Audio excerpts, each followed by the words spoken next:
Nacemos ca fofe e o martelo na man, que dende pequenos aprendemos a usar. Falan por nós os callos das nosas mans, raiva galega ca que contraatacar. Palabras escritas, palabras das nais, palabras que non se deixan atrapar. Palabras pequenas que me están por medrar, son a resposta ca que contraatacar. Son a resposta ca que contraatacar. Rebelión nas aulas, rebelión nas rúas, rebelión. O reina loita continúa. Rebelión nas aulas, rebelión nas rúas, rebelión. O reina loita continúa.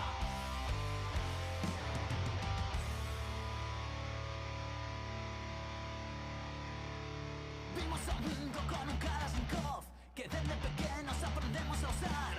Verbas latentes da nosa lingua nai, agarran injusticias as que contraatacar. Palabras escritas, palabras das nais, palabras que non se deixan atrapar. Palabras pequenas que non están por medrar, son a resposta ca que contraatacar.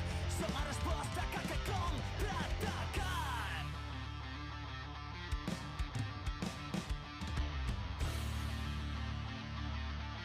Ola, boa tarde, benvidas a todos e a todas. Eu son Marta, para que non me coñeza, son traballadora de consorcio, estou desde 2007 traballando nun centro de maiores e tamén son membro do Comité de Empresa de Política Social pola provincia de Ourense. E esta tarde, pois estamos aquí con vos porque o levades demandado moito, sobre todo dende a oferta de emprego público que saliu a finais do mes de decembro. Quero pedirvos disculpas xa desde o principio porque este método que escollemos non é algo que esteamos acostumadas, vale? Non solemos facer así as asambleas, xa sabedes, normalmente nos reunimos todos xuntos e falamos, pero pola situación de epidemia na que nos encontramos, pois eso non é viable, e máis cando nos dedicamos ao servicio de atención de persoas, pois en xeral vulnerables. Entón, pois escollemos este medio e bueno, pode ser que haxa en algún momento algún problema técnico ou de conexión ou que sexa e xa vos pido disculpas, pois de antemán. Están comigo hoxe aquí para acompañarme e para levar a cabo todo isto que vamos facer hoxe, Chelo, que tamén é compañeira miña do consorcio, Alexandre Prieto, que está na Mesa Xeral de Negociación de Empregados Públicos, Fernando García, que tamén está na Mesa Xeral de Negociación de Empregados Públicos, Roberto Varela, que é o actual responsable de organización da CIGA. Entón, o que pretendemos facer esta tarde vamos ter como dúas partes, unha primeira parte na que imos un pouco falar da situación nós e logo xa, acto seguido, vamos a empezar a responder as preguntas que vos nos acheguedes polo chat. Creo que isto é mellor que vos explique mellor como funciona Alexandre. Entón, Alexandre, se faz o favor. Sí, hola. Pois nada, simplemente contarvos que vamos a ter un chat máis ou menos dentro dun cuarto de hora ou así o activaremos, non? Para non saturar de preguntas ao comezo de todo, antes de que haxa unha explicación. Vamos estar en un chat de YouTube, vale? O cual require que nos identifiquemos cunha conta de Gmail, vale? O sea, isto é un requisito que pon YouTube para poder empregar o chat. Ben, se cando te identifiques non das entrado ou se ves que pasa o rato e non se te activa o chat, pois nada, abonda con que refresques a pantalla. Eso faise premendo na tecla F5, con iso xa recarga todo.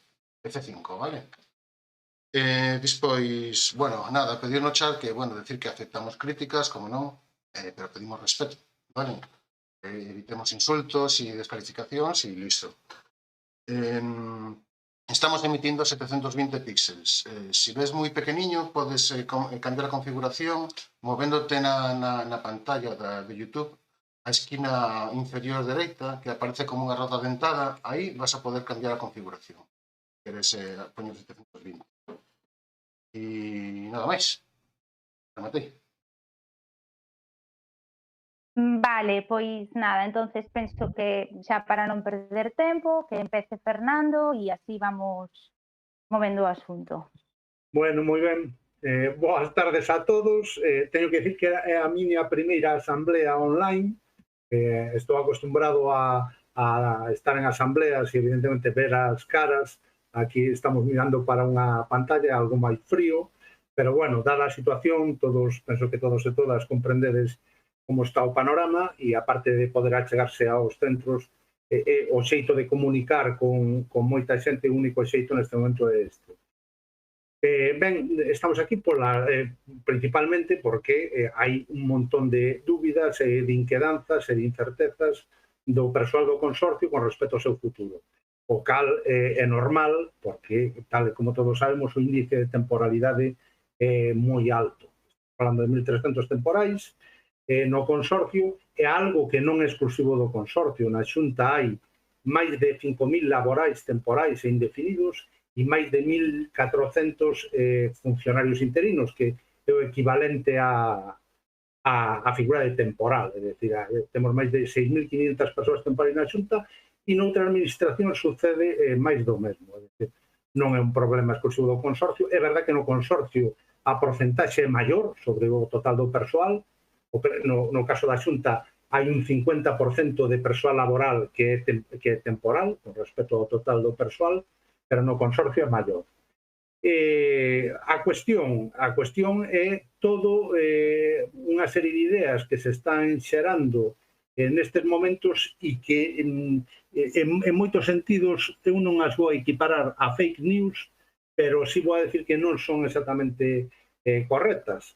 No tema da temporalidade estamos acostumbrados a que nos digan dende hai un tempo e todo isto xurde a raíz dunha directiva europea que xa leva moitos anos. Esa directiva europea sobre a temporalidade, que ten máis de 20 anos, fala de que evidentemente a igualdade de dereitos do persoal temporal co persoal laboral fixo, persoal fixo, e sobre todo o que nos atañe é o tema de a prohibición do abuso da temporalidade.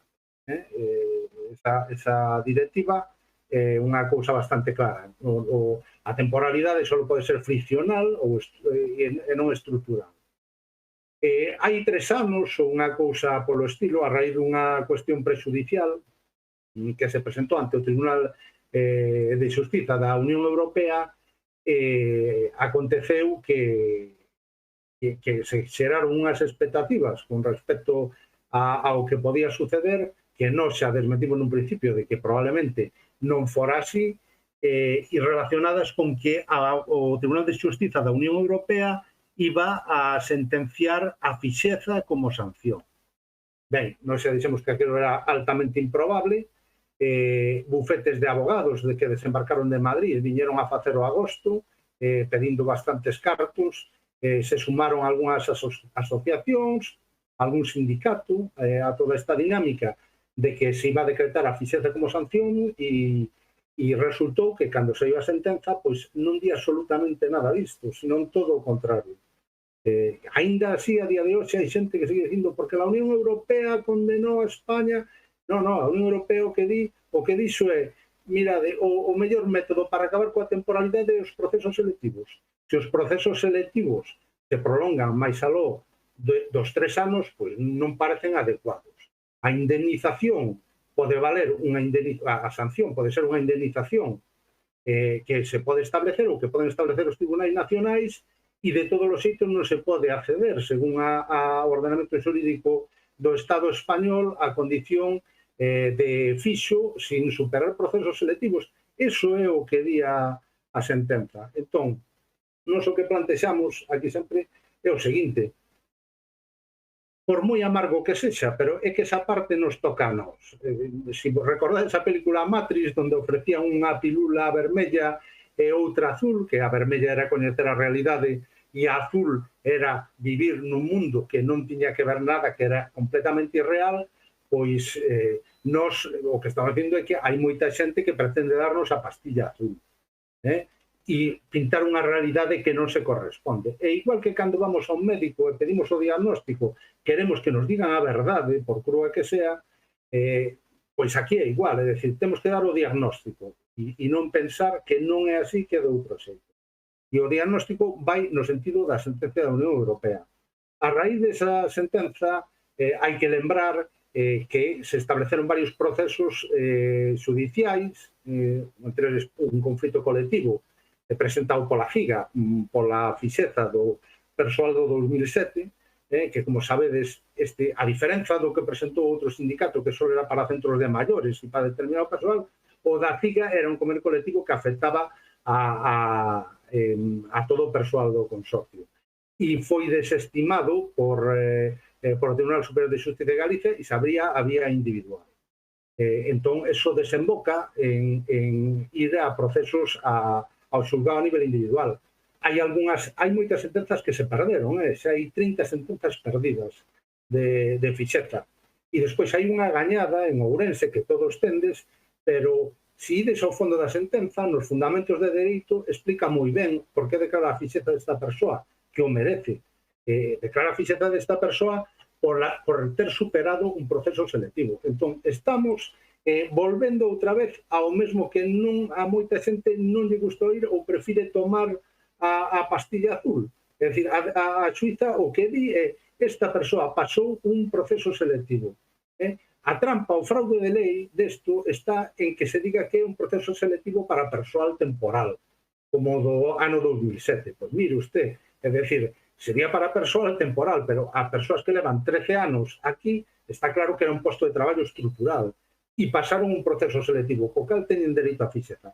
Pero o argumento do proceso selectivo se volve a reiterar. E máis, aquí houve moitos cambios jurisprudenciais, pero o último do último son dúas sentencias da Sala Segunda do Social do Tribunal Supremo do 17 de setembro e do 30 de setembro, e en elas se volve a reiterar o Tribunal Supremo, que é o que crea a jurisprudencia, non os tribunais, nin os xulgados, nin a primeira instancia, senón nin sequera os tribunais superiores de xustiza, é o Tribunal Supremo, e o Tribunal Supremo volve a reiterar que só mediante un proceso selectivo se pode adquirir a condición de fixo nunha administración. Entón, isto nos pode gustar ou disgustar, podemos coller unha fórmula ou coller outra, pero temos que comprendelo. É dicir, temos que entender o que están dicindo os tribunais.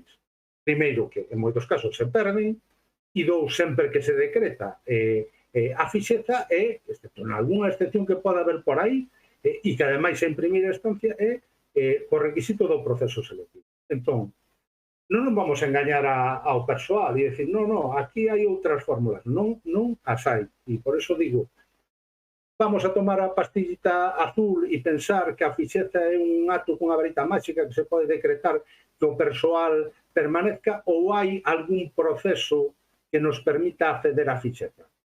Como entendemos que si o hai, vamos a velo.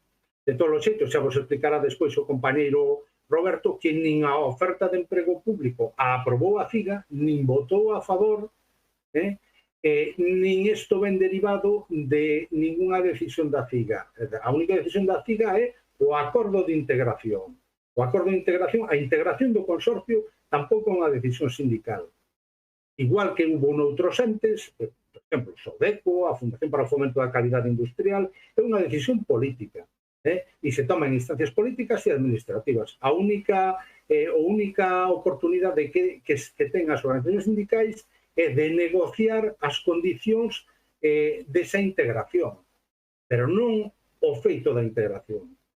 Entonces, aí, neso, si participamos para ter que o persoal ten que ser do quinto convenio, que tiña que tal, e entre eles os procesos selectivos. Isto no 2017 se fixeron asambleas e eu creo que todo o mundo sabía que efectivamente vamos a cambiar de condicións co bo e co malo. Pero neste momento o que temos é eso, temos que coñecelo porque senón é engañarnos a nos mesmos. É pedirlle ao médico que nos diga que o que temos, pois que é bueno. E non é que sexa bo ou malo, pero é a realidade. Entón, eu creo que empezamos por aquí porque hai moito bulo, moitas fake news, porque as compañeiras nos acaban de pasar un un boletín, un informe que circula por aí que di que los delegados sindicais que aprobachedes a OPE, no, mira, nós non aprobamos a OPE, é máis, a votamos en contra, pero xa vos explicará o compañeiro. Eu, de todos os xeitos, máis adiante podemos ir vendo como se pode desenvolver isto. Eu quero que, Chelo, creo que deberías de comentar algo ti tamén. Sí, hola, moi boa noite. Eu, son Chelo, son traballadora interina do consorcio e, levo traballando desde comezos do ano 2011. Tamén son representante dos traballadores e das traballadoras do consorcio pola CIGA. E nada, vos quería contar un pouquiño, así a grosso modo, a miña percepción da situación que estamos a vivir dentro do consorcio.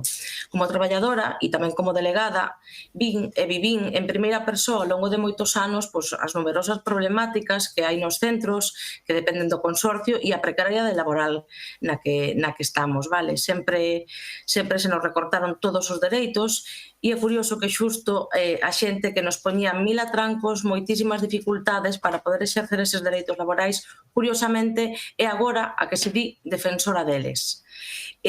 Como membro do comité dende aí casi 10 anos, xunto coas compañeiras e cos compañeiros, sempre intentamos facer todo aquilo que estaba na nosa man para intentar mellorar nas nosas condicións laborais, a pesar das moitísimas trabas que fomos topando polo camiño, tanto por parte da xerencia, por parte da área de benestar, por parte da área de escolas, en fin, pero sí que penso que se foron conseguindo moitas melloras importantes, aínda que tamén son consciente de que nos queda moito por facer. Hai que lembrar que algunhas destas compañeiras puxeron moitas dificultades porque non querían que se nos incluíra dentro do quinto convenio. E non podemos esquecer que o feito de que se nos este aplicando este convenio logo da aprobación co apoio dunha gran maioría do persoal no seu momento supuxo moitísimas melloras nas nosas condicións laborais, como por exemplo a suba salarial, o cobro de trienios, horarios, permisos. E estas persoas seguen coa mesma teima de que non queren estar dentro do quinto convenio. Pero, sin embargo, os trienios o cobra todo o mundo e renunciar ás melloras que se conseguiron non teño constancia de que ninguén renunciara. Tamén fun testemunha de moitos abusos e mesmo de coaccións, antepoñendo sempre os intereses da empresa aos dereitos do persoal. Esta mesma xente que agora segue a dicir que non se quere integrar na xunta é a que nos está negando as conciliacións e nos obriga a ter que acudir ao xulgado, a que prima sempre o máis beneficioso para a empresa en detrimento de vulnerar os nosos dereitos máis fundamentais, a que impón uns horarios que impiden a conciliación persoal e laboral, unhas carteleiras que, exprimen o persoal ao máximo, uns horarios das escolas, a que interpreta os permisos e as licenzas dunha maneira sempre máis lesiva para o persoal, a que nos obriga a facer funcións e asumir responsabilidades que non nos corresponden, cambios continuos de quenda, delegacións de permisos e, un longo etcétera, non? Sempre xogando con o noso medo. Entón, estas situacións de abuso e inxustas, por desgracia, son o pan de cada día para nós no consorcio e é curioso que agora que ven perigar a súa situación de poder máis cómoda dende o seu despacho, comecen cunha campaña na que cun discurso, cando menos un pouco enganoso, se trate de confundir ao persoal que levan anos e anos maltratando. Eu entendo perfectamente os medos que tedes e todas, porque os teño tamén, porque me afecta directamente e esa incertidume e sei que custa moito pensar que nos temos que poñer a estudiar despois de tantos anos, sei que cada quen ten a súa situación persoal e as súas dificultades e é complicado sacar tempo no día a día, pero tamén sei que a situación que se nos presenta vai a ser unha oportunidade para poder obter un posto fixo na administración e unha estabilidade laboral que eu penso que é o que todos queremos no fondo. E nada máis, simplemente para rematar, quería comentar que me parece un pouco imperdoable que se este falando dun ERE de mulleres, porque, me resulta un poquinho, ata como muller que son, ata un pouco ofensivo, porque parece que se quere decir que as mulleres non teñen as mesmas capacidades que os homes para enfrentarse a un proceso selectivo e, dende logo, non concordo con eso en absoluto. E, por a miña parte, nada máis, lle vou a dar a palabra ao compañeiro Roberto. Moitas gracias a todos e a todas. Eu, se me permitides antes e tal, ti, Chelo, me parece que te estaba referindo ao que é o lobby das que xestionan o consorcio. Foi aquela xente que no principio quería crear unhas escalas moi específicas para elas, olvidándose dos demais, non existían ni técnicos de educación infantil, ni xerocultores, existían solo elas cunhas características específicas e que máis ocupan e teñen responsabilidade na xestión. Claro, sí, claro, as que difundiron todo este tema da fixeta, a fica está pola fixeta, eso que quede claro de entrada, pero como vos dixen antes, só hai dúas vías neste momento, unha sentencia judicial e un proceso selectivo, pero pola fixeta e porque todo o persoal do consorcio siga traballando, estamos todos. O que pasa que non podemos enganar o persoal. E todos somos sensibles. Eu personalmente fui durante 13 anos temporal e todo o mundo aquí é sensible e todo o mundo queremos que a xente que este dentro permanezca. Pero o que non podemos é crear falsas expectativas. Co fin, ademais non é crear falsas expectativas co fin de que se quede todo o mundo, porque aí sabemos que falsas expectativas co fin de permanecer elas nun posto de poder. Sí, que efectivamente, cando me refería a persoas que están nun posto de poder e moi cómodo e dentro do seu despacho, pois me refería a eses altos carguitos que levan moitos anos pois dando directrices que perxudicaban o persoal. Non sei se creo que vai falar Roberto. Boas tardes a todas e a todos. Bueno, está gran parte das cuestións comentadas. Eu, por complementar un pouco o que comentaba o compañeiro Fernando ao inicio, a vía judicial a CIE iniciona hai moitos meses, moitísimos. De feito, no seu momento presentamos ata 3 conflitos colectivos. Vale.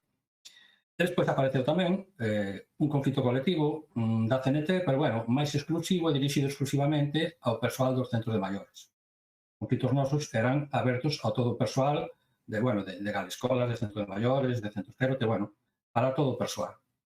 Atopámonos naquele momento con que había 4 conflitos colectivos presentados. Nós como CIGA fixemos unha valoración interna e vimos que, tal como actúa o Tribunal Supremo, que é quen dirime as sentenzas dos conflitos colectivos, pois o Tribunal Superior de Xustiza de Galiza acostuma nos casos en que as temáticas afectan un colectivo moi amplio de persoas e con tantas diversas casuísticas entre unhas e outras, pois acostuma lamentablemente a, por así decir, escobrir o bulto e por inadecuación do procedimento, pois deixar o tema en demandas individuais. Visto eso, pois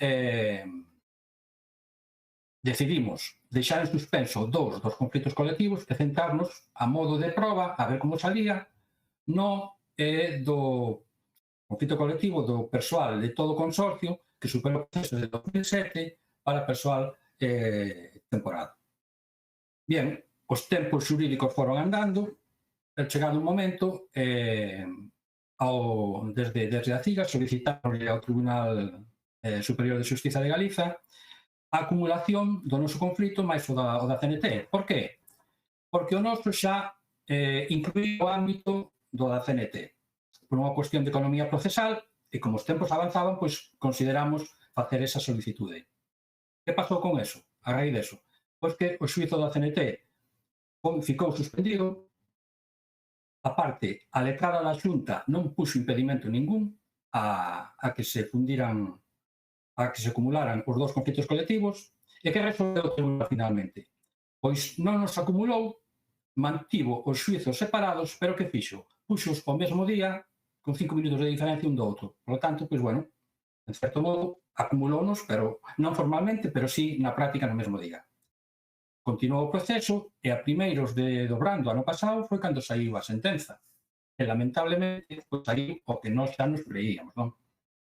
Que, por inadecuación do procedimento, pois, que o Tribunal Supremo, ou Superior de Xustiza, perdón, sin entrar no fondo da cuestión, pois dirimiu toda a problemática a demandas individuais. Temos que lembrar tamén neste momento que, como todos sabedes, os conflitos colectivos paralizan as demandas individuais que había presentadas ata aquel momento, vale? Pois unha vez que saliu a sentenza, reactiváronse as demandas individuais e a día de hoxe síguense metendo e a CIGA sigue meténdose a través das asesorías xurídicas que poñemos en todo o país, non? E, este foi o recorrido do o tema xurídico. Por lo tanto, sigue aberto, sabemos que non é a solución, pero, bueno, está aí aberto. OEP 2020, vale, que parece ser, bueno, que foi a que levantou o gran rebumbio e a gran inquedanza entre os traballadores. Como explicaba antes Chelo, publicación da oferta de emprego público é un paso máis que viña recollido xa no acordo de integración do ano 2017. E máis, o acordo este xa está incumplido no senso de que ali contemplaba que nas ofertas de emprego público dos anos 2017, 18, 19 e 20, pois que se daría un 20% desa oferta de emprego público para postos do consorcio. Non o fixeron naquel momento e ven ahora todo xunto. De feito, ahora preséntanos unha oferta de emprego con 1.274 postos do consorcio. E non sabemos nin se están todos. Bueno, sabémoslo, porque está claro que o persoal laboral indefinido non fixo por resolución judicial non está metido aquí. Se listes xa comprobastes na oferta de emprego, o persoal de consolidación que aparece aquí é simplemente o que ten sentenza judicial. Vale. Perdón, administrativa, Roberto. Perdón, sí, resolución administrativa. Gracias, Fernando. E, bueno, neste momento, lembrar tamén que as OEPs dos anos 2017, 2018, 2019 e esta do 2020 e imos impugnar, pois todas as outras tamén as impugnamos no seu momento. Vale? A parte de votar en contra cando se negociou na Comisión de Persoal. Da oferta de emprego público do ano 2017 xa temos sentenza, vale? E foi positiva. Naquele momento non había unha promoción interna de persoal laboral e, bueno, gañouse e aí estamos. Das ofertas de emprego público do ano 2018-2019, por do agora non temos sentenza. Vale? E a do 2020, pois imos a impugnar. Xa vos lo adiantamos, tamén imos a impugnar. Pero tamén hai que ter unha cousa clara, porque xa din a resposta co que acabo de decir. Denunciar unha OPE non significa que se paralice, porque de feito nos denunciámoslas todas as anteriores e tiraron para adiante, e convocaronse procesos selectivos das OPEs de 2018-2019 que están pendentes de que nos teñamos unha sentenza sobre ela. O sea que eso temos que ter claro. A oferta de emprego vai adiante. Pero bueno, non é certo que fora de como saia o tema no xulgado, pois agora, a Administración, unha vez publicada, ten ou dispón de 3 anos para executala. Quere dicir que en 3 anos ten que sacar a negociación as bases de convocatoria de todos os postos que aparecen relacionados na oferta de emprego público.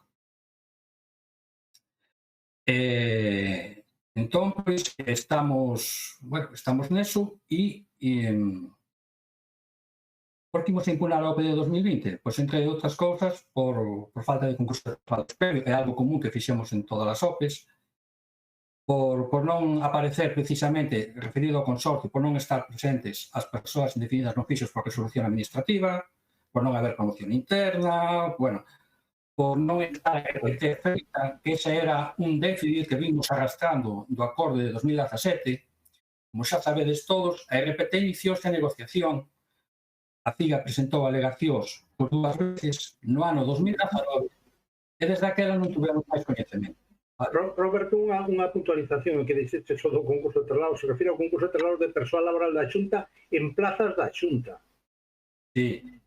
Bueno, para matizalo, porque se non hai quen pensa que igual o que decimos é que haxe un concurso de traslados no consorcio ou, peor aínda, que se permita que o persoal da Xunta concursa as plazas do consorcio, cousa que non permitiríamos, claro. No, de todas maneiras, eso non pode ser porque non hai RPT publicada. E a RPT é o que marca todo este proceso do que estamos falando. Mentre non hai RPT, por así decir, os portos do consorcio non existen. A efectos de nada, non? Entón, pois, bueno, o que decía, a Administración de 10 anos para executar as OPEs e as bases de procesos negociadas e aprobadas, pero vou poñer un exemplo dos tempos nos que se move a Administración con estas cousas.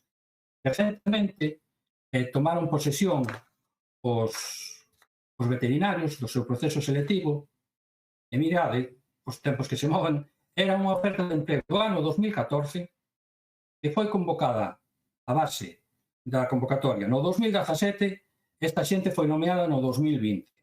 O sea, desde que se aprobou a OPE ata que se nomeou esta xente pasaron 6 anos. Outro exemplo máis, promoción interna do C2. que foron nomeados recentemente en xaneiro.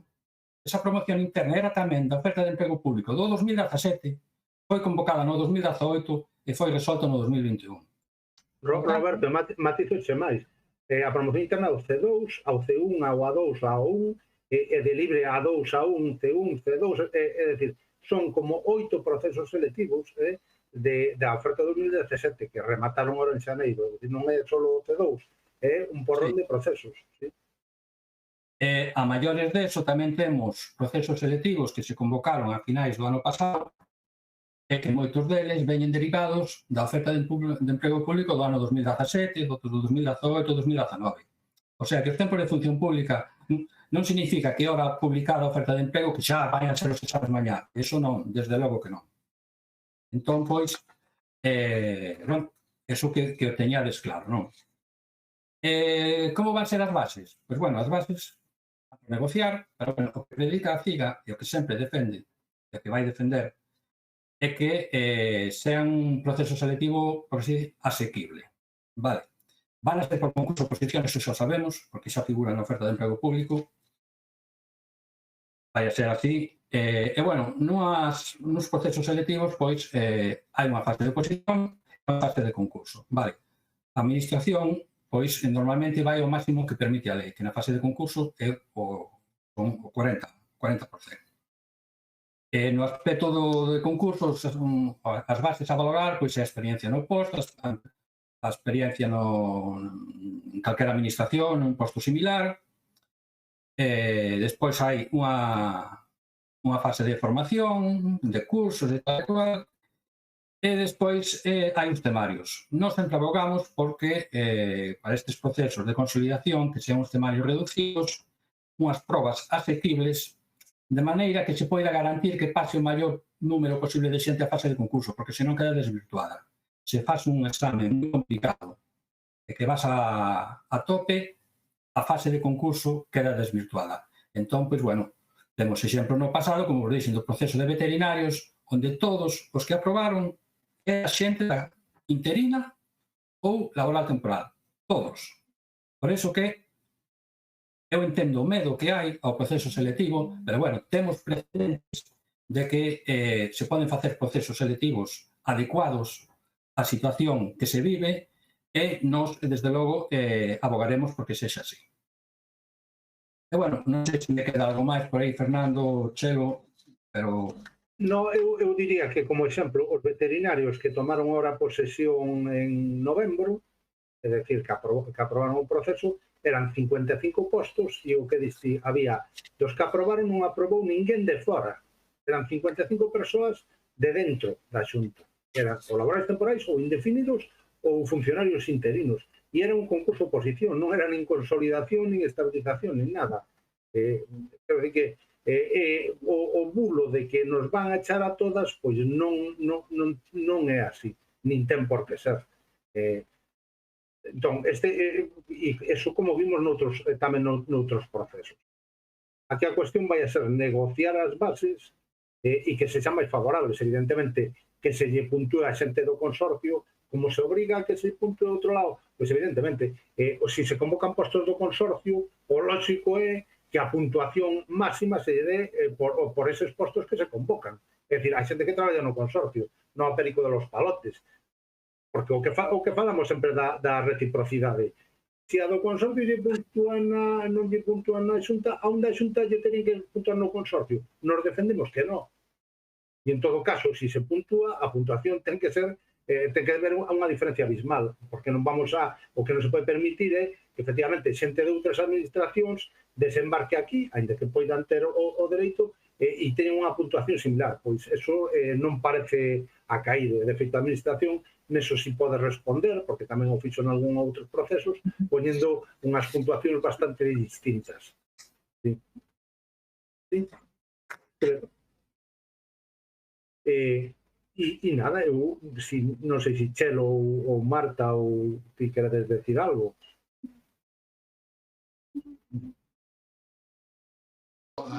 Tamén xa temos unhas cuantas preguntas, por se queremos ir... Sí, eu penso que estaría ben empezar a contestar a xente e así as cuestións que eles teñan de dúbidas e las respostando, porque o mellor nos incidimos sempre no mismo e eles teñen outras dúbidas. Bueno, pois entón vou contando, vou dicindo, vale? Bueno, Temos unha compañera, unha tal Lore, que di que gustaríalle saber se non é posible pedir a exención dos postos das persoas que pasaron unha oposición do 2007. Excepción, como di, que están a solicitar partidos políticos estatais. Penso que Fernando, non sei. A ver, o tema da exención, eu creo que se debe de referir a exención do 2007. A ver, os do 2007 nos defendemos que evidentemente pasaron un proceso selectivo. Por eso fixemos o conflito colectivo, porque teñen dereito a ficheta. Está evidente. Pasaron un proceso selectivo e non é culpa deles que a administración convocara e puxera que era temporales cando era un posto estructural. Ahora, en principio, a administración pretenderá convocar. Nos loitaremos porque, oye, si se poden declarar, si poden acceder de algún sitio a condición de ficheta, pero esa é unha cuestión que haberá que negociar, pero está bastante complicado, tamén o digo, tamén o digo. Ahora, vamos a ver como salen as demandas individuais, ainda que a solución nunca debe ser individual, pero aquí o Tribunal de Xustiza Superior de Xustiza nos condenou ás vías individuais. Ben, aí Sara di que lle gustaría saber que pasa co RPT do consorcio. Roberto, dalle ti, se queres. Bueno, coido que xa expliquei un pouco antes, vamos a ver, a RPT formaba parte do acordo de integración, é necesario, porque como calquer organismo, para integrarse na Xunta hai que ter un RPT, hasta ahora o consorcio non a tiña, vale. Ese RPT iniciouse a negociación no ano 2019, houve algunha, coido que dúas ou tres xuntanzas, nos presentamos delegacións por dúas veces, concretamente, teño notado por aquí, a última as primeiras presentámolas en marzo do 2019 e as segundas en xuño do mesmo ano 2019. O sea, imos a facer 2 anos eso. Pois desde esa non suplemos nada máis. Entón, pois, bueno, nos pedimos, acabamos de facer a semana pasada, que se reunira a Comisión de Seguimento do Acordo de Integración precisamente para que nos den alguna explicación de a ver que pasa e que tome en conta de todos os aspectos do Acordo de Integración que están pendentes de resolver, entre eles a RPT. Ben, Rosa María e Ledi preguntan se pensamos apoiar a folga, se pensamos apoiar a folga. Non sei, Fernando mesmo ou Chelo, non sei. A contexto, mira, cando un sindicato convoca unha folga, o que ten é que achantar con ela. O que non pode vir despois por detrás e por terceros a ver si quen ten o poder mobilizador bota unha man. Esta folga se convocou. Nós, cando convocamos unha folga, a convocamos como sindicato único ou acordamos con outras organizacións sindicais e, según o que sexa, pois tiramos para adiante. Non se pode convocar unha folga así por sorpresa, non facer asambleas, a non ser que se fixeran asambleas dentro do sindicato convocante, pero aquí non se fixeron asambleas cos traballadores, nin virtuais, nin se chegou un polos centros, nin nada. É dicir, unha folga por sorpresa. A folga é un instrumento que hai que saber manexar, porque non descartamos nunca unha folga cando se chega a un extremo que hai que plantexala. Por exemplo, se chegan as convocatorias e nos ponen delante pois unha mierda, falando en plata, é dicir, miraremos vías de movilización e incluso a folga.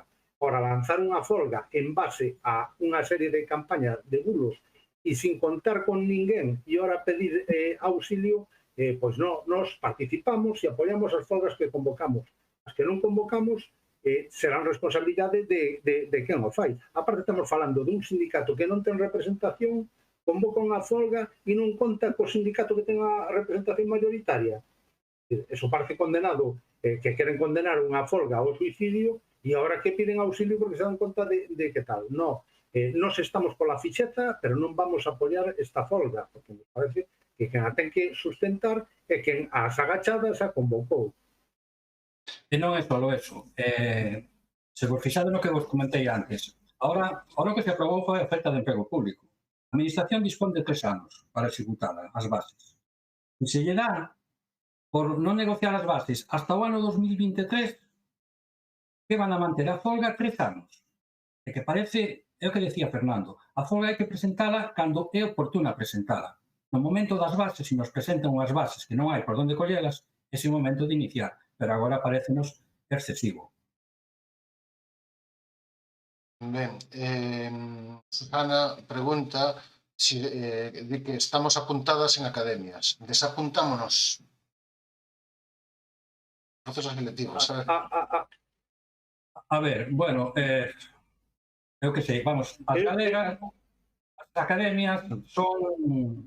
miran o negocio moitas veces tamén. E de feito crean expectativas na xente, incluso falan que cando van salir exames e tal, moitas veces non acertan. Son empresas privadas que buscan o negocio.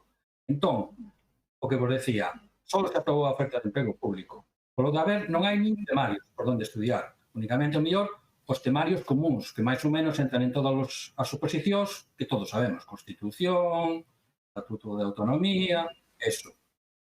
E eu non sei o que queira ir mirando algo, non sei que lles van a enseñar as academias, porque ao non haber temario é complicado poñerse a preparar unha oposición. Eu diría unha cousa, eu non lle recomendo nunca a ninguén que non estudie, é dicir, isto pasa con isto como cando me preguntan dun concello ou dun... non te podes estudiar que isto vai para largo. Ahora, se a cuestión é ver como funciona a xunta e que plazos ten dende que sale unha oferta de emprego ata que se convoca e son os exámenes, pois evidentemente vai para longo. Ahora, eu non lle digo a ninguén, eu de todos os xeitos, Alexandre, se me permites unha suxestión, é que vexo que hai mogollón de preguntas no mesmo sentido, por exemplo, dos de a resolución administrativa, claro, non podo estar atendendo ao chat, pero así, se van a consolidación, os da resolución administrativa de indefinición, función pública non acepta que, en principio, que vayan, que non os acepta como indefinidos. Nos estivemos loitando con eso e nos creemos que teñen que ir a consolidación, porque nos dá igual se unha sentenza ou unha resolución administrativa, pero é que isto non se vai dirimir agora. O problema disto é que non se vai a dirimir agora. Pero, Fernando, sí. Eu supoño que a xente, a ver como me explico. A xente ten unha resolución administrativa de indefinición. E esa resolución que a administración non quere recoñecer agora para meter os postos en postos de consolidación, pois é tan legal como a resolución judicial. Quero dicir, ten a mesma validez. E por eso, eso ten que quedar claro. É dicir, a resolución administrativa por indefinición, todas as que hai anteriores ao 2012, teñen validez legal, son legais, porque as normas nunca poden ir en sentido, nunca hai o que se chama irretroactividade das normas, as normas non poden ir para atrás en sentido perxudicial para a xente. Entonces, os que temos esa resolución administrativa de indefinición, non a podemos reclamar judicialmente, porque xa a tiñamos. Tú non podes ir a un xuízo a reclamar algo a pedir o que xa tes. Exactamente. Entón, a administración, por moito que diga que non, pois teremos aí que mobilizarnos nós para que diga que sí. Por eso digo que decir, está claro que... Quero dicir, eles din que non, pero terémonos que mobilizar. Se no momento siguen dicindo que non. Eso é evidente, quero decir... Pero a xente ten que saber que sí que ten a mesma validez legal. Sí. Vale, creo que moitos já están dicindo que non e sí que a ten. E sí que teñen que ir a postos de... O sea, legalmente teñen que ir a postos de consolidación e nós, a CIGA, o vamos a reclamar así. Se me permitides, efectivamente así, pero logo o problema vai ser cando función pública o dea por válido ou non, vale? Entón, é posible que se acabar no xulgado. É dicir, se función pública non o recoñece, a vía judicial. Pero, bueno, eso é algo que xa se verá no seu momento. De momento, mentre non haxa un acto de administración no que rexeite esa resolución, mentre non o tiñamos, non se pode facer nada. De momento, hai que tirar para diante. Nese senso, falando desta xente indefinida non fixa por resolución administrativa, como vos comentei antes, nesta oferta de emprego non aparecen refletidos, só aparecen os indefinidos non fixos por sentenza. Cando fai a negociación entre comillas, desta oferta de emprego, a Administración dixo que todas aquelas plazas que non aparecerán agora, no primeiro trimestre deste ano 2021, xa se negociaría a oferta de emprego de 2021 e irían aí metidas. Bueno, veremos a ver se é certo. Pero cando non nos meteron no 2020 tampouco digan unha explicación. Por lo tanto, non nos deben ter todas con eles. A resolución administrativa foi feita pola Administración. Por lo tanto, compromete a Administración. Vale. Ora, un partido político fora outro. Por lo tanto, teñen que respetar. Inda que se empeñen en que non. E o que di Alexandre. Se temos que acabar no xulgado, pois teremos que acabar. Por ir a denunciar algo que é obvio. Pero, por cabezonería, porque non é por outra cousa, porque o director xeral de Función Pública dixo que non a recoñecía. Pois vale, pois alá ele. Teremos que acabar no xulgado? Pois xa nos veremos. Bueno, a ver, outra pregunta. Rosa María di que os procesos da OPE de consolidación e de estabilización pode presentarse calqueira. Incluso o persoal temporal da Xunta que ten máis antigüidade que nós. Non sei, eu penso que isto... Vamos a ver, Fernando, se empezo eu. Vamos a ver, se vistes, se analizastes a oferta de emprego, ao final veñan os anexos, onde veñan reflexadas as plazas. Pois no anexo 2 aparecen as plazas de estabilización. Son aquelas que están ocupadas de forma temporal e ininterrumpida nos 3 anos anteriores ao 31 de decembro de 2017. Isto non é un capricho, isto deriva da Lei de Orzamentos do Estado do ano 2018 e máis do acordo este de concertación social do emprego público de Galicia, que a CIGA votou en contra e que se liou adiante co voto dos outros sindicatos, onde se recollía e onde naceu o concepto de estabilización. Vale. E tamén esas estabilizaciones, en esos 2 tamén van incluídas plazas desempeñadas interinamente con anterioridade a 1 de xaneiro de 2005. Por outra banda, as plazas de consolidación son as que veñen no anexo 3 que, como decíamos antes, son únicamente as ocupadas por persoal laboral indefinido non fixo por sentencia judicial.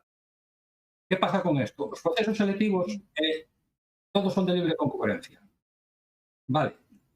Excepto as promocións internas. Excepto as promocións internas, pero bueno, esas son para o persoal fixo que promocione internamente, vale? Pero estamos falando de procesos selectivos para conseguir unha plaza na administración. Vale, pois eses teñen que ser todos de libre concurrencia. Entón, claro que pode vir calquera. Pero bueno, é que falábamos antes. Si nas bases do proceso selectivo se consigue unha diferenciación importante no tempo traballado na experiencia do persoal do consorcio, por moito que veñan detrás, aí pouco van ter que facer. Entón, pois, é o que temos que loitar, como dixemos antes. E si, a resposta é si, pode vir calquera. Nos pediremos, como facemos moitas veces, a non haber representatividade nunca, partimos da base que se debe de puntuar ao persoal do consorcio. É probable que despois a administración nos diga que non, que hai que puntuar aos outros. Bueno, se non chegamos a un acordo nese aspecto, pois se puntuará. Entón aí loitaremos porque a puntuación do consorcio sexa bastante máis notable que traballar no outro lado. Ora, o que decíamos, o principio de libre concorrencia non é un principio constitucional, pero sí é un principio legal. Quer decir que todo aquel maior de 16 anos que teña a titulación e a nacionalidade do Estado español ou europea pode concurrir. Hai moitos anos que os procesos restringidos non existen. E aproveito para unha cousa, porque outro día unha persoa nos falou de que na Xunta se lle daban 500 preguntas, non sei se esa pregunta está formulada ou non, pero bueno, non nos lo dixo unha persoa ali no local, se le daban 500 preguntas para contestar quién, para hacerse fijos, eso é a funcionalización de persoal laboral fixo, que xa era persoal laboral fixo para ser un proceso e a administración os quiso cambiar. O digo por adiantarme, non sei se... É que eu no chat vexo moitas preguntas, non sei se é convinte agrupalas. Bueno, é que están moitas, entón, bueno, vamos indo por orden hasta onde cheguemos. Bueno, Lore pregunta por los postos de educadores. Si non se poden diferenciar educadores de educadores sociais. Bueno, vamos a ver. Os postos, onde se vai a ver os postos de traballo e as titulacións e os grupos, vamos a ver se me explico. A RPT é fundamental para isto. Porque a RPT vai a fixar os postos de traballo de cada centro de traballo, vale? E aí vaise a ver o nome do posto, o grupo, categoría ou escala de pertenza, e aí eso xa lle marca a titulación que é necesaria, vale? Por exemplo, un auxiliar administrativo, pois, ten unha titulación que ten a xenérica a calquera persoa que teña titulación. Quero decir con eso? Por exemplo, as educadoras habería que ir, ahora o convenio, non lembro de memoria que titulación teñen, pero habería que ir ali e mirar. Eso está tasado xa. A pregunta en que sentido vai? Se unha educadora que tiene... Mira, Roberto, eu creo que se refiren a aquilo que falamos, o tema de que as educadoras na escala de funcionarios, a día de hoxe, a escala, a categoría de educadores engloba educadores sociais, mestres en educación infantil e directores de educación infantil, de escolas infantís. Entón, elas agora, tal e como ven a oferta de emprego, ven así, educadores tal cual. Entonces, ahora a dúbida que me sorda a mí co que acabas de dicir tú é, entonces na RPT aparecería, por exemplo, que nas escolas esa poñería categoría educador e ao lado poñería a titulación necesaria que sería mestre en educación infantil. No, poñería o grupo, o corpo ou a escala. E despois, en función deso, teríamos que ir á Lei de Emprego Público, que é onde aparecen todas as escalas. Sí, que aí. E aí xa se aparece a titulación. Son esas 3 titulacións, pero, por exemplo, nas escolas infantís, por lei, non pode traballar outra persona que non sexan educadores os que son os técnicos de xardín de infancia e as mestres en educación infantil. Entendes? Por eso elas fan esa pregunta, porque aí eso dá lugar a erro. Por eso elas fan a pregunta. Como está todo englobado xunto... Pero mira, nas RPTs, Marta, o que aparece normalmente os postos a que escala están abertos e despois, se efectivamente hai un requisito de titulación ou teñen que ter unha titulación. Entón, ti ves moitos postos da Xunta que pon su corpo superior, su grupo A1, licenciado en Dereito ou licenciado en Políticas, é dicir, dependendo do posto. Unha cousa son as escalas e outras o posto. Aquí o problema... Pero entonces na RPT viría así, como acabas de dicir tú. Sí, claro, habría que especificar. Evidentemente, se unha persoa coa titulación que ten non pode desempeñar ese posto, pois hai que poñer como requisito na RPT, a parte da escala, o posto. Pero, bueno, eso sería cando veña a dichosa RPT. Claro, bueno, pero é a pregunta que teñen elas, porque non se sabe, salen, pois, 300 plazas, imagínate, ahora non sei o número, de educadores. E, claro, están englobadas as 3, entonces por eso preguntan. De que as ofertas de emprego non van pensadas nos postos efectivos que hai nos centros de traballo. Hai un número, como diste, por categorías, e despois, en función deso, pois, necesitas RPT para saber a que postos concretos corresponden. Por eso é tan importante saber RPT para saber se están todos os postos metidos ou non, que nos explicamos que non. Bueno, outra persoa pregunta de que antes de saber sobre como poderían ser as bases da OPE, non é da OPE, sería da convocatoria, gustaríame saber que posibilidades temos de obter a fixeza pola vía judicial os que aprobamos os procesos do 2007. E aquí penso que tamén conviña facer un comentario entre distinguir o que é a OPE da convocatoria, que non... Vale, nada máis. A ver, quen quere respostar aí? A ver, aquí como había a solución do Tribunal Superior de Xustiza de Galicia que podía ser favorable ou desfavorable, pero era para todos. O problema da hora é que as sentencias judiciais pode ser unha solución individual e pode ser que o xuiz diga que sí, que no 2007 que pasaste un proceso selectivo igual que foi no caso de Ourense, pero che pode decir que non. Entón, nos aí, eso xa non podemos decir, porque vai depender do xuiz e de como caiga. E tende en conta unha cousa, e despois todo isto se vai a impugnar e se vai a recurrir, non sabemos onde acabará, pero en principio, claro, non podemos, bola máxica non temos, eso depende en máis de que xuiz caia. Polo de agora, a famosa sentenza de Ourense é unha sentenza, pero é en primeira instancia. E a administración recurrindo probablemente vai ao superior de xustiza. En función de como sai aí, pois a mellor ainda vai ao Supremo. Por tanto, o recorrido das demandas pois terá o que ten. Hai que explotalo, desde logo, pero o que di Fernando, cada xuiz tamén é fillo do seu pai e da súa nai, e non todos igual van pola mesma línea, porque xa vos digo, gañouse a de Ourense, pero perderonse moitas, moitas non, moitísimas, por lo tanto, pode salir o que lle cabe. Ir á xustiza e botar unha moeda ao aire, pode sair cara, pode sair cruz. Sí, comento que aquela que se gaña sale na prensa. As que non se, as que se perden, delas non se fala. Bueno, continuamos. Aquí hai unha compañeira, unha persona que di que polo que decides, pouco temos que facer quenes queremos opositar por primeira vez. Que di que nunca opositou, está interesada, pero que polo que ve é casi imposible. É dicir, que opcións ten de entrar a xente que non é temporal do consorcio? A ver, como decíamos antes, isto é cuestión das bases. Eu non lle podo decir a ninguén que se presente ou que non se presente.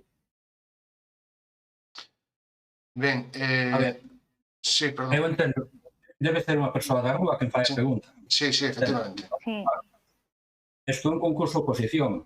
Se nunca traballou na administración, na fase de concurso non vai a ter nada que lle puntúe, por lo tanto, claro, parte cunha desventaxa, pero bueno, isto...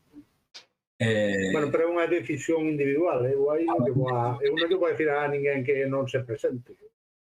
Eso... Aquí isto é unha bola moi grande que creou a administración, de tantos anos sin convocar oferta, non? Agora é un problema que non é a primeira vez que pasa na administración xeral da Xunta. Ben, outra persona di que que superou o proceso selectivo de 2007. Ten o xuízo en abril para a Fixeza. E pregunta se con unha sentenza desfavorable agora que pode acontecer coa súa praza. É dicir, en caso de que perda o xuízo pola Fixeza, que pode ocurrir? Quedaría como indefinido non fixo e como... Pero nada, tamén ten que, supoño que tamén se recurrirá a esa sentencia, igual que quero dicir, terá que esperar o que diga o Superior de Xustiza de Galiza como nos outros casos, non? O sea, eu entendo que se tú presentas unha demanda e perdes, recurres. Nin as gañas, perdón. O sea, as gañadas en primeira instancia, nin as perdidas en primeira instancia significan nada, porque hasta que non chegas ao Superior, o sea, se non, claro, se non as recurres, pois claro, non ten nada que facer, pero se as recurres, hasta que non se pronuncia a instancia superior, realmente están na mesma situación un que outro. Ou eu, polo menos, entendo así. Sí, é así. De feito, acontece moitas veces que se perde en primeira instancia e se gaña na instancia superior, ou viceversa, como o caso de Ourense. Gañouse en primeira instancia, pero ao mellor perdese en segunda. Entón, por eso, é moi relativo. Mira, eu que vexo que hai un montón de preguntas, algunhas son conexas. Vexo aquí unha que me chama atención, que é o da extinción, porque hoxe nos pasou unha compañeira un asunto sobre as plazas de extinguir. Eu entendo que está todo o mundo revolucionado e intentando buscar solucións onde parece que non hai. Entón, parece que no chat ou nunha cousa destas da asociación esta, aparece que en Valencia se decretan que esas plazas son a extinguir. Bueno, isto non fai falta moito máis. Con poñer en Google o que pasa está, e o vemos. Hai un informe do Consello Consultivo Valenciano sobre unha lei que declaraba un persoal de certas sociedades mercantiles a extinguir para que pasaran a administración, e no propio texto do informe do Consello Consultivo Valenciano di que eso se aplica, evidentemente, a fundacións e sociedades mercantiles públicas e exclúe aos consorcios e aos organismos autónomos. E se fora aquí en Galicia, teria que poñer e axencias, que son o que a LOFASGA considera como administración. As outras se consideran como algo privado, ainda que participa a administración. o di o propio informe. Pero claro, eso nese chat non o poñen. Pero é que a maiores, simplemente buscando en Google, xa aparece eso do 2018, pero no 2019 o Tribunal de Xustiza da Unión Europea colleu e le dá un varapalo al personal a extinguir de tal diciendo que eso non pode ser. É dicir, entonces, claro, eu entendo que aquí estamos buscando as fórmulas máis estrambóticas para eludir o que hai. E temos que coller o toro polos cornos. Se hai algunha outra opción que saibamos se descoñece, pero o que non se pode é estar creando bulos e expectativas en base a cosas que, ademais, neste caso, non son certas. Porque, xa digo, non fai falta dedicarse ao mundo do dereito, nin estar inmerso en un mundo onde tenes que afrontar negociacións de procesos, tal. É con buscar no Google e é suficiente. Pero se están creando esas expectativas, entón a xente pensa que esas son alternativas reais, e non o son. E logo, non sei, que hai moitas preguntas. Bueno, seguimos.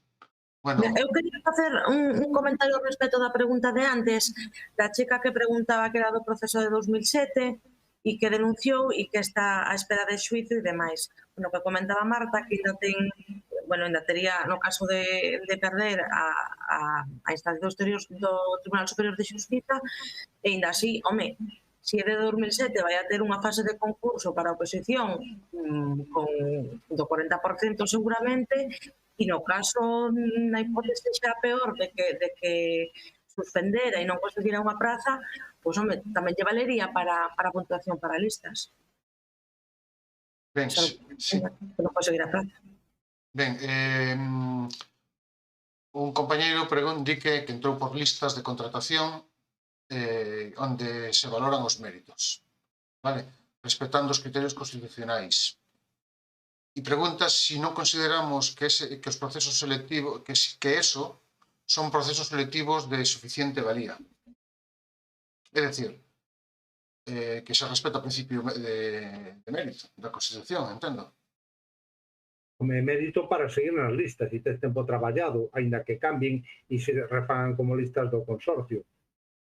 Despois tamén hai unha cousa, aquí individualmente cada un pode ir ao xulgado a reclamar a fixeza, é un dereito que ten todo o mundo, e os afiliados da CIGA, aínda que os chamaran por listas ou non os chamaran, o que sexa, teñen asesoría xurídica aberta e teñen eles a última palabra. Os abogados da CIGA lle poden recomendar, mira, isto é posible, non é posible, pero a última palabra a teñen. Mira, hai unha pregunta que estou vendo aquí, claro, dun fixo do consorcio que di, e nos para cando, home, é complicado, efectivamente, aquí o persoal laboral fixo do consorcio que é meritorio pola paciencia que ten, pero eu creo que todo o mundo, tanto os temporais como eu creo que tamén os fixos o comprenden, que neste momento o problema prioritario a resolver é a temporalidade máis que a mobilidade, non? Sabemos que todo o mundo, efectivamente, pois estás nun sitio e queres taladrar, tes todo o dereito porque eres persoa laboral fixo, entón é un dereito que hai, pero todos entendemos, e eu creo que me dirixo a ese compañeiro que tamén será fixo, que neste momento a resolución, o problema fundamental é o das compañeiras que tendes ao lado e que son temporais. Entón, plantexar un concurso agora non parece caído. Se me dixeras que xa hai o proceso de integración antes do proceso selectivo e vos integrades, eu vos diría, pois, dentro da xunta queda aberto o proceso para o concurso para vos. Pero neste momento non creo que se deba facer un concurso dentro do consorcio, vamos, creo que non é oportuno, e creo que vos, que é verdade que perdichedes aí dereitos e tivechedes paciencia, creo que o comprendedes. Eu creo que o comprendedes, sí. Estou vendo a pregunta. Perdón, quixera engadir un comentario a isto, é que resolver un concurso de traslados agora mesmo implicaría despedir xente, porque cando unha persona concursa se move a un posto que non ten propiedade, e ese posto seguramente estará ocupado por unha persoa temporal ou indefinida. Por lo tanto, resolver un concurso implica despedimento. De aí ven o que di o compañero Fernando de que o prioritario agora é o tema da temporalidade. Bueno, hai outra persoa que di aquí que como afiliada da CIGA que son, por que nos decides que non podemos demandar a fixeza se non a indefinición non fixe ainda tendo aprobado o examen de 2007? E que non decimos eso. É dicir, precisamente como o conflito colectivo é que este é reiterar a resposta ao conflito colectivo para reclamar a fixeta do 2007. O que pasa que o Tribunal de Justiza derivou en que eso tiña que ser uns procesos individuais. Entón, pois establece individualmente co que ten a favor e en contra, que un lle pode salir que si outro que non. Pero claro, evidentemente que defendemos a ficheta. Está claro, senón non presentaríamos conflito colectivo. Ben, unha persoa di que a xente que non entrou por procesos selectivos, senón por listas de contratación, que ocorre con ela se non aproba? Queda nas listas ou onde queda? A ver, normalmente, ao haber un proceso selectivo, sí que quedas nas listas. O sea, é dicir, no momento en que, vamos a ver, hai unhas listas, hai un proceso selectivo. O proceso selectivo se resolve e normalmente a puntuación do proceso selectivo tense en conta tamén para as listas, máis o tempo que xa teñan traballado. Eu entendo que é así como funciona e supoño que seguirá sendo así. Sí, vamos a ver, eso é así, pero o que hai que apuntarse nas listas, non che queda automáticamente. Claro, sí, eso sí, pero xa está nas listas. Eu polo que acaba de dicir Alexandre, é unha persona que xa está nas listas e que está e pregunta que pasa se non aproba. O sea, que entrou polas listas. Se entrou polas listas é porque xa estaba apuntado na lista. Bien, pensei que falaba dun proceso selectivo libre e que nunca estuvo nas listas. Pois neste caso, de todas maneiras, a actualización de méritos nas listas tampouco se fai automáticamente, inda que estés nas listas. Todos os anos, por menos nas da Xunta e o persoal do consorcio acabaredes integradas nas listas da Xunta, todos os anos se abre un plazo de actualización de méritos. E aí cada persoa ten que actualizar os méritos. Se fixo máis cursos, se pasou algún proceso selectivo, as notas, o sea que non se fai de oficio. Todos os anos se abre un plazo de actualización de méritos e cada un, pois, ten que actualizalo. Ben, preguntan que cal é a diferenza entre a consolidación e a estabilización. E se na convocatoria van ir xuntas ou separadas. Roberto, ese tema hasta estivemos falando fai pouco ti máis eu.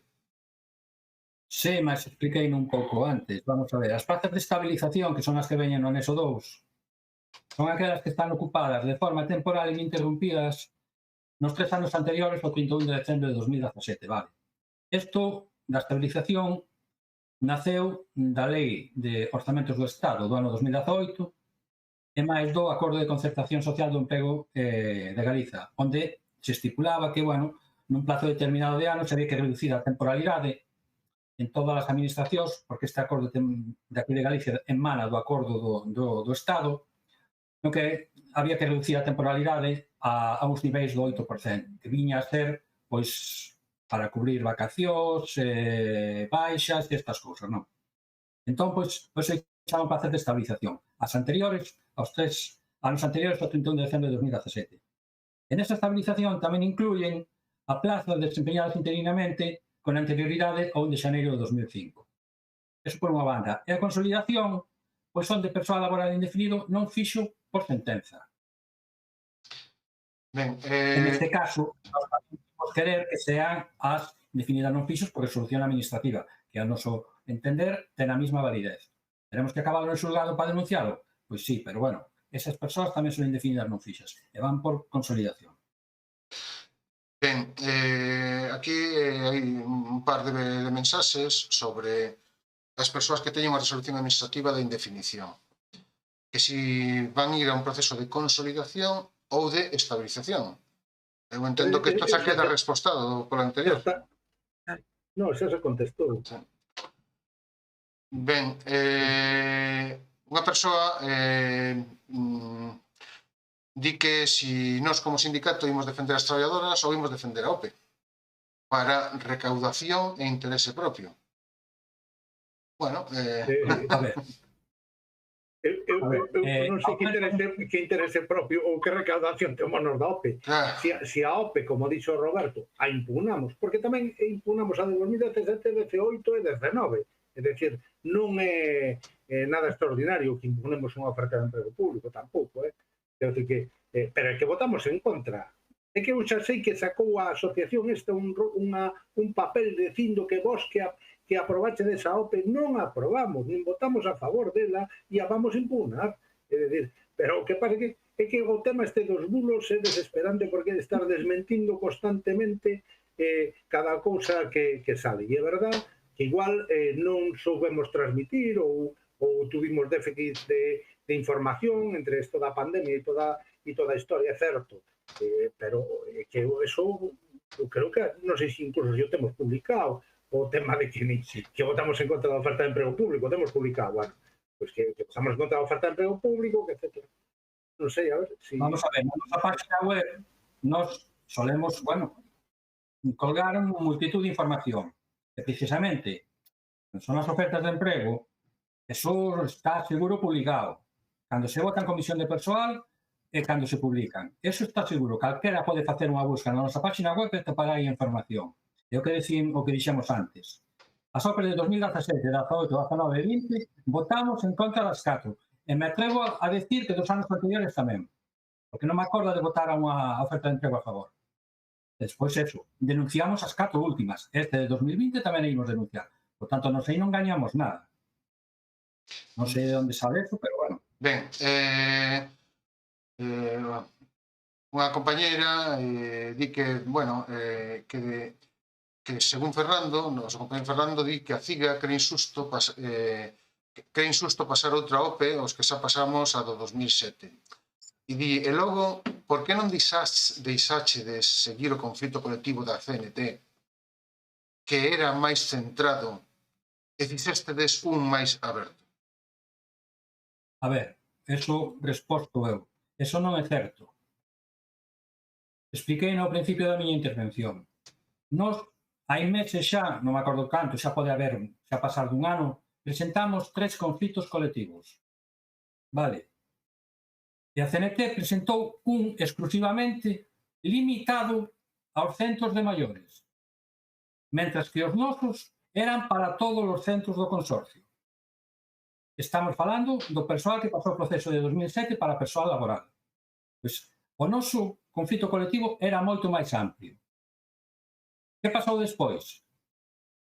Que nós decidimos suspender dous dos nosos, centrarnos nese, que nos comenta esta compañeira, para o persoal que pasou o proceso selectivo de 2007, a modo de a ver como salía.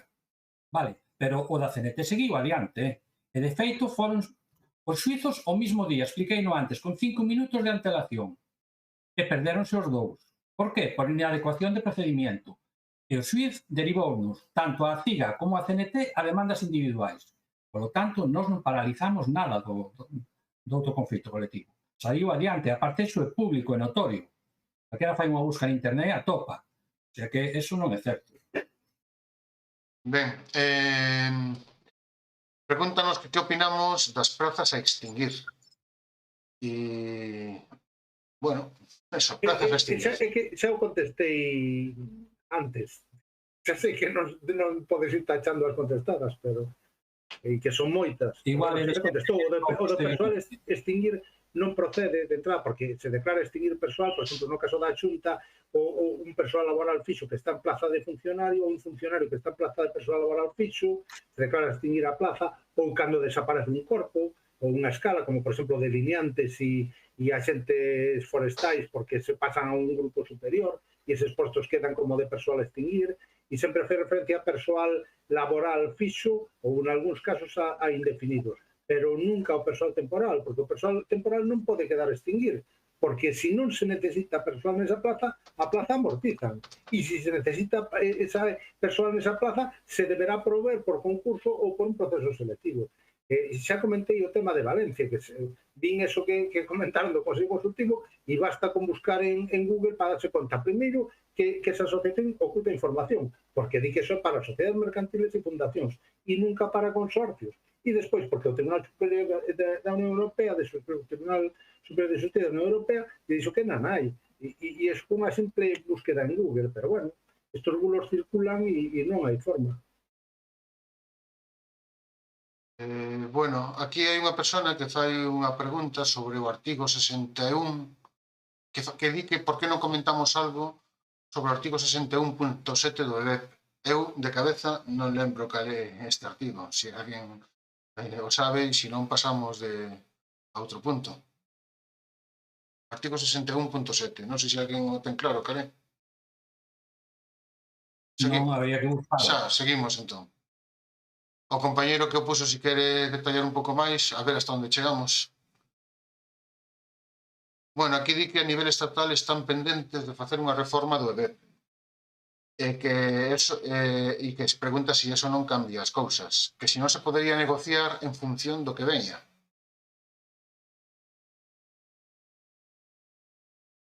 A ver, en función do que veña se pode negociar todo. O que pasa que o que temos que ter é o que hai. E as expectativas que había, se vos acordades da proposición non de lei que quedou nunha redacción simplemente que se combatirá a temporalidade, pois non aporta nada. No momento que haxa algo, pois decidiremos. Acabo de mal buscar aquí en Google o 67 da xubilación, que vexa, pero bueno, nada, sigue para adiante, Alexandre.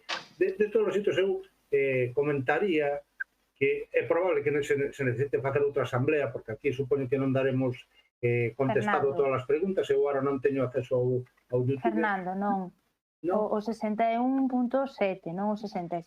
O 61.7, e estuve mirando, e é o artigo do EBEP que fala das formas de acceso para ser funcionario, o sea, o tema de os procesos selectivos, as formas de acceso, sí, sigue a forma preferente que sería concurso-oposición, e o tema do concurso de méritos que sería solo en caso de que houbera unha lei que o permitira. Que o habilitara, no, a ver, o de concurso-oposición é para persoal laboral fixo, para persoal funcionario é oposición ou concurso-oposición, e solo en virtude de lei se pode aplicar o sistema de concurso, e ademais se aplica basicamente polo que podedes ver e na doutrina o que recomenda a utilización desa fórmula de acceso é para persoal investigador, para profesores de universidade, é dicir, ali onde a demostración da capacidade non é a través de un examen, sino dos traballos de investigación, etc. Pero bueno, vale. Con respecto a eso, bueno, é o que decía Fernando, o tema de para o persoal laboral fixo, eso tamén aparece recollido na Lei de Emprego de Galiza. Os sistemas selectivos para o persoal laboral fixo, oposición, concurso-oposición ou concurso de valoración de méritos. Para o persoal funcionario, o concurso de valoración de méritos é excepcional por lei. É certo que parece ser que hai movimentos no Congreso nese sentido de querer modificar o EBEP. Vale, de feito, houve unha PNL do Partido Nacionalista Vasco, apoiada con algún outro grupo parlamentar, e parece que algo se está movendo nese sentido, pero non sabemos en que senso queren modificar o EBEP. Pero bueno, movimento por aí hai non. E desde logo, a PNL cando foi plantexada viñan a decir como que había necesidade de buscar unha solución e que era preciso modificar o EBEP, pero tampouco entraron en concreción ninguna. Bueno, hai unha persoa di que como sabemos eso de que non se fixeron asambleas. A ver, eu supoño que Fernando o que quería dicir é que non houve asambleas, dende logo, xerais, non sei se houve asambleas, eu supoño que o que quería dicir el é que o que é a xeralidade dos traballadores non houve asambleas, ou polo menos non as vimos publicitadas. Esa persoa que pregunta eso, non sei, bueno, que eu non estou vendo o chat, non sei quen é, nin a que se refire.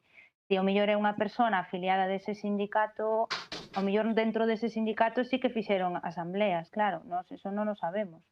Non sabemos que o que a nivel xeral, supoño que é o que se refire Fernando, que non houve asambleas. Sí, eu refírome a eso, que a nivel de traballadores. Outra cosa é que se internamente nun sindicato fixeron asambleas, me parece moi correcto para ese sindicato, pero eso non é unha forma de obrar se ti queres levar adiante unha folga con isto de entrada.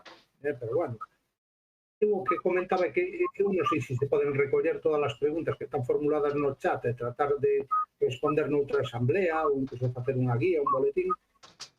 Claro, que había moitas, agora non sei como está, pero había moitas, non? Moitas preguntas. Bueno, é unha cousa, me comenta, bueno, o chat está deixando de ser un sitio de preguntas para convertir en un sitio de faltas de respeto, vale? Entón, prego vos a xente que estades usando o chat que utilicedes para o que, vale? As faltas de respeto vamos a cortalas, vale? O sea, non estamos aquí para que nos dean de bofetadas, vale? Estamos para que aquí nos poden criticar, criticar, sí, pero con respeto, vale? Nos poden criticar todo o que queiran e a nosa posición sindical pode ser criticada e é legítimamente criticada por todo o mundo e disentir profundamente e tal. Outra cousa, efectivamente, falta de respeto, non sei. Bueno, vamos a ver, aquí unha persona que se dirixe a Roberto di que Roberto fala dun proceso accesible, pero se é de acceso libre, entón vai ser accesible para todo o mundo que se presente. Non necesariamente, porque aquí a clave está na fase de concurso. Sí, entón aí, non sei se queres comentar algo, Alexandre. No, pensei que pararas, entón ia comentar algo porque me parecía moi corta a explicación, pero sigue.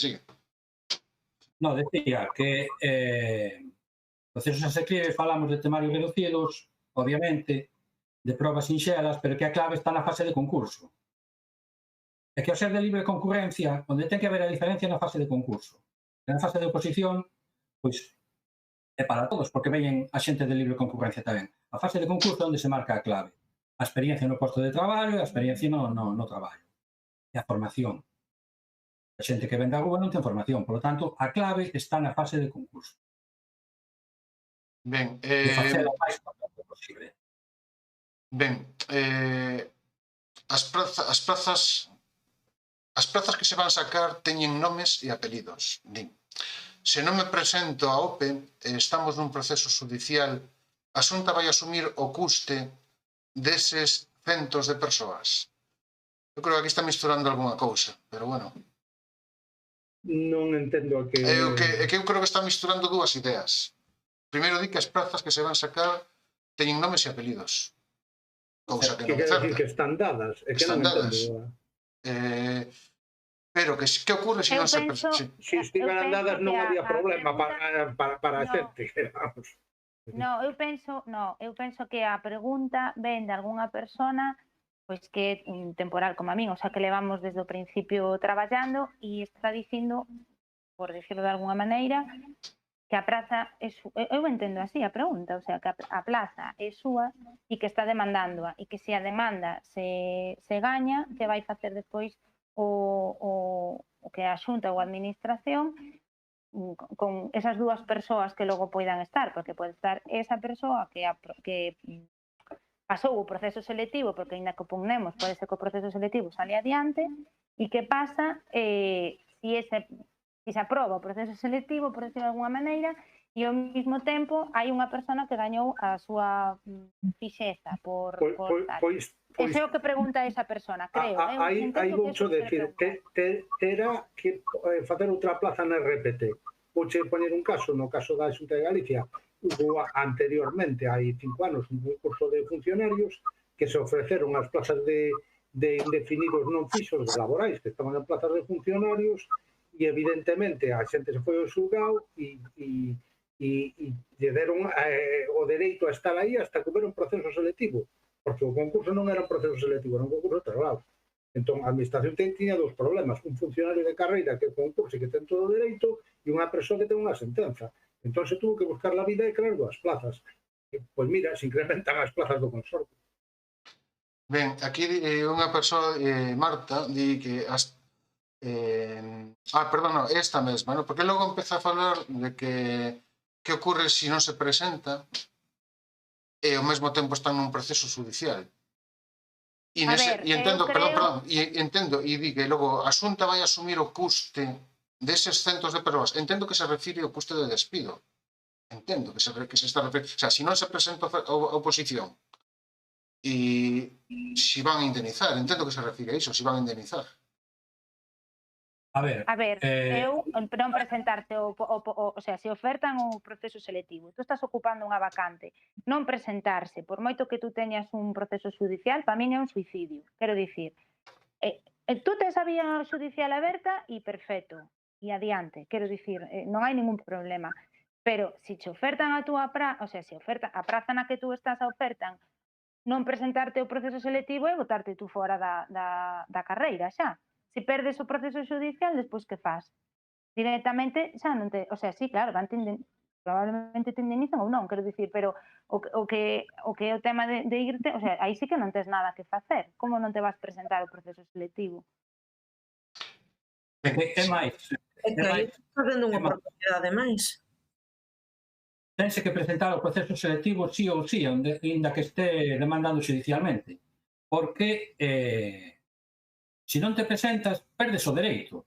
E indemnización, pois, eu hasta dubido que teñas dereito a ela. Por exemplo, os que son indefinidos non fixos van ao exame, se lle escollen a plaza, pois xa o Tribunal Supremo dictaminou por 2 veces que teñen dereito a unha indemnización por 20 días por ano cun límite de 12 mensualidades. Eso é así, os indefinidos non fixos. Pero non xo van dar de oficio. Oye, a administración non indemniza de oficio. Isto aquí é o xulgado. E antes esta persoa, se non se presenta ao proceso selectivo, que vai a reclamar despois? Ben, Eso sería unha locura. Nos preguntan se imos levar a cabo algún tipo de movilización de cara ao apoio das traballadoras do consorcio. Home, eu penso que cando se considere necesario, dependendo de como vaya transcorrendo a situación, por suposto. Sempre que vexamos necesario ir ás movilizacións, así que manifestou e se mobilizou e foi a folga cando a situación así o requeriu. É que o que dixelo, é dicir, alguén dúbida de, mira que non se levan movilizacións co tema do consorcio, é dicir, hai un histórico de movilizacións. Si se administra o que hai que administrar, é dicir, no momento, por eso decimos, non nunca descartamos o momento que chegue, pois unha folga, por que vamos a descartar? O problema é como se administra isto. Efectivamente, movilizacións de apoio. Outra cousa é que baixo un tipo de discurso se intentar tellar ahora unha cousa que nos pensamos que non ten cabido. Pero bueno, evidentemente, ben o dixo Chelo. Ben, a unha persoa gustaríalle saber o número de prazas que hai de cada, entendo que de cada categoría, escala. A nós tamén, pero non hai RPT. Aí está. E se as persoas con magisterio tamén se poden presentar as plazas de educador ou educadora. Ou este último entendo que sí.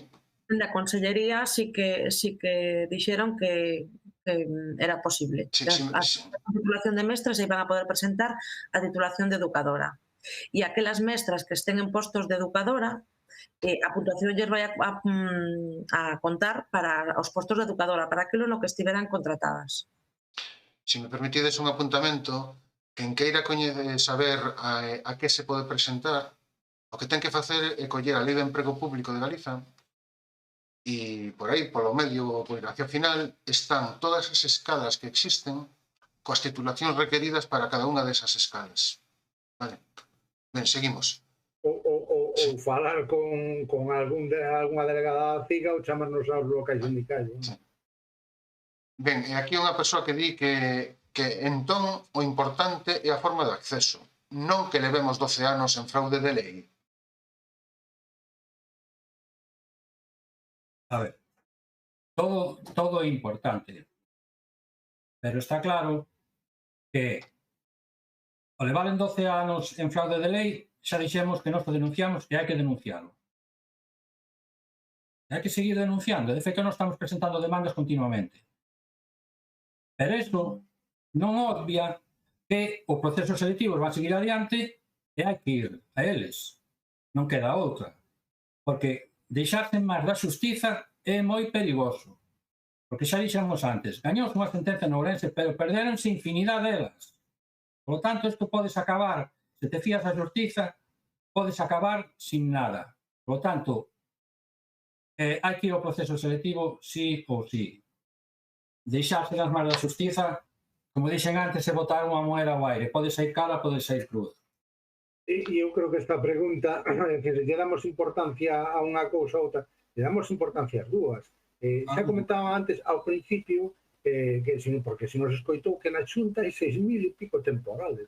É dicir, solo do corpo subalterno, é dicir, os conserxes dos institutos, os ordenados dos institutos, hai 600 persoas, joder, que son temporais, e moitas que levan 20 e pico anos.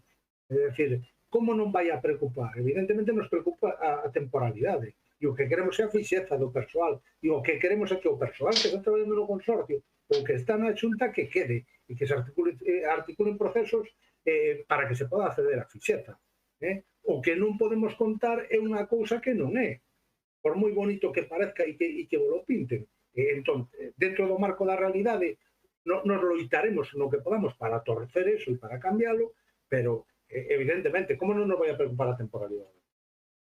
Bueno, son as 9 da noite, levamos hora e media, eu non sei se deberíamos ir rematando, e o chat sigue se movendo. Eu teño aquí aínda anotadas un montón de cousas, non sei hasta onde vamos a chegar. Eu diría que si se pode tomar nota de todas as preguntas para que as contestemos de outro xeito, noutra asamblea ou nun boletín, ou mandar ás persoas, non o sei, se pode, pero efectivamente podemos intentarlo outra vez, porque supoño que quedarán moitas cousas pendentes por preguntar ou por respostar, sobre todo, non? Sí, no, o chat está movéndose, non vale? Entón, eu xa non sei como vai a... Bueno, pero bueno, algunha máis, si vemos que tal, vale? Por exemplo, aquí unha persoa que di que a comparativa coas OPEs de veterinarios que non é realista. Di que en estas OPEs nosas, do consorcio, vanse presentar 15.000 persoas, eso di. Pois son do grupo C2, e as de veterinarios son a 1. Co cal non serve esa argumentación. Non sei se alguén quere respostar a isto. Home, a argumentación serve nun sentido, é dicir, a ti te dá igual que haxa 100 persoas traballando que 50.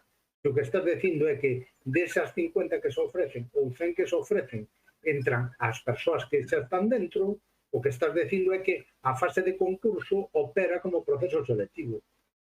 Entón, dá igual os que se presenten, porque aí o que estamos dicindo é que só entran os que teñen puntos.